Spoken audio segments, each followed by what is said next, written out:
ഒരടിമയെ ഖബറിൽ മറമാടിക്കഴിഞ്ഞാൽ അവന്റെ അസ്ഹാബുകൾ, അവന്റെ കൂട്ടുകാർ, അവന്റെ കുടുംബക്കാർ പിന്തിരിഞ്ഞു പോകുന്ന സന്ദർഭത്തിൽ അവരുടെ ചെരുപ്പിന്റെ ശബ്ദം, അതല്ലെങ്കിൽ അവർ നടന്നു പോകുന്ന ശബ്ദം ഈ വ്യക്തിക്ക് കേൾക്കാൻ കഴിയുമെന്നാണ്.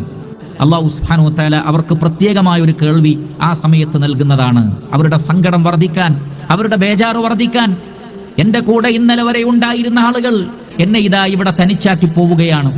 ജീവിച്ചിരിക്കുന്ന സന്ദർഭത്തിൽ എൻ്റെ വസ്ത്രത്തിലോ ശരീരത്തിലോ ഒരു ചെറിയ പൊടി കണ്ടാൽ ആ പൊടി തട്ടിത്തരികയും ഇതാ നിന്റെ ഷർട്ടിൽ ഒരു പൊടി എന്ന് പറഞ്ഞുകൊണ്ട് നീക്കിയ അതേ ആളുകൾ എന്നെ ഇതാ ഈ ഖബറിൽ എൻ്റെ ശരീരത്തിലേക്ക് മണ്ണ് വാരിയിട്ട് എന്നെ ഇവിടെ ഒറ്റക്കാക്കി അതാ തിരിച്ചു പോകുന്നു എന്ന് ഖബറാളി തിരിച്ചറിയുന്ന ഒരു ഘട്ടം.